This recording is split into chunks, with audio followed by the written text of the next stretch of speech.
Picture this. A woman walks into a room of oil tycoons and banking moguls, all men, and within minutes, she's the one calling the shots. Her signature?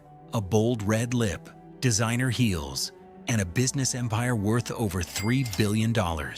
This is Folorunso Alakija, and her journey from a secretary earning pennies to becoming Africa's richest black woman is so wild, even Hollywood wouldn't believe it. But here's the twist. She almost lost it all because of a legal battle that lasted 16 years. Stick around, because what happens next will blow your mind. Folorunso Alakija wasn't born with a silver spoon. Sure, her family was comfortable, but nothing about her early life screamed future billionaire. Born in 1951 in Ikorodu, Lagos, she was one of 52 children. Yes, you heard that right, in a polygamous household. Her father, Chief L.A. Ogbara, was a successful businessman. But with that many siblings, you had to hustle for everything, including attention. At just 7 years old, Folorunso was sent to a boarding school in Wales, England. Imagine being a little Nigerian girl in the 1950s, thousands of miles from home, navigating a completely different culture. But this experience shaped her. It taught her independence, resilience, and the kind of grit you can't learn from a textbook. She returned to Nigeria as a young woman and started working as an executive secretary at a merchant bank. Now, most people would have been content with that stable job, but not Folorunso. She had bigger dreams. In 1974, at just 23 years old, she made a bold move that would change everything. Folorunso launched Supreme Stitches, a fashion company that would become one of Nigeria's most prestigious tailoring brands. And she didn't just make clothes, she created art. Her designs caught the attention of Nigeria's elite, and soon, she was dressing the who's who of Lagos high society. First ladies, celebrities, socialites, everyone wanted a piece of Supreme Stitches. But here's what's brilliant about Folorunso. She never got comfortable. While her fashion business was thriving, she kept her eyes open for the next big opportunity. And in Nigeria, in the 1990s, that opportunity was staring everyone in the face: oil.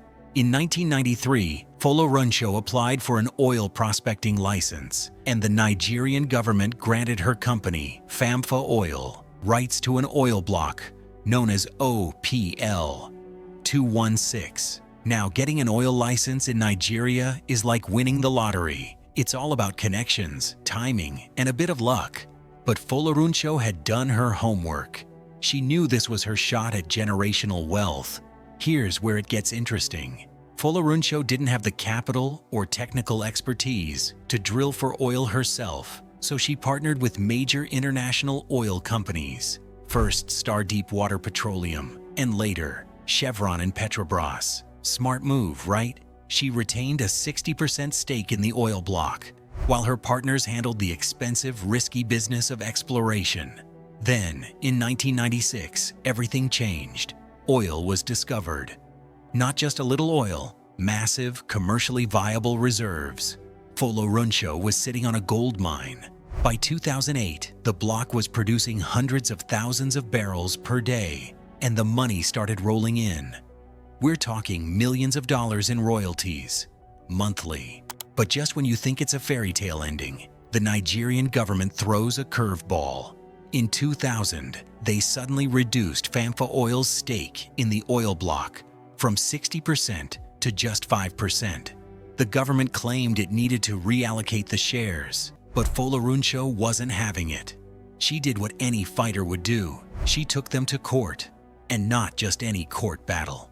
This legal war lasted 16 brutal years. 16 years of lawyers, appeals, uncertainty, and watching her stake in billions of dollars hang in the balance. Lesser people would have given up, but Folorunso, she doubled down.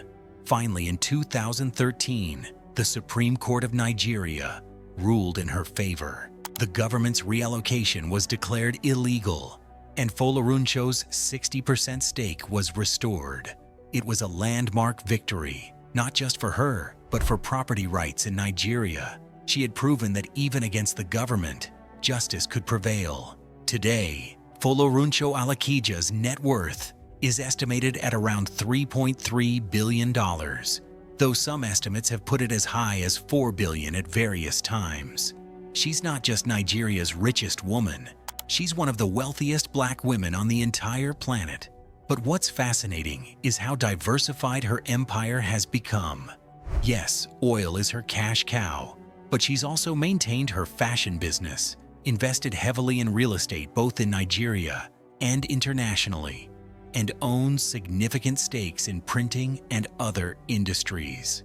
She owns properties in London's most exclusive neighborhoods and lives in a palatial estate in Lagos that's practically a landmark. Now, you might think someone with that much money would be all business, all the time. But Folorunso is deeply spiritual. She's a born-again Christian and credits her faith for her success.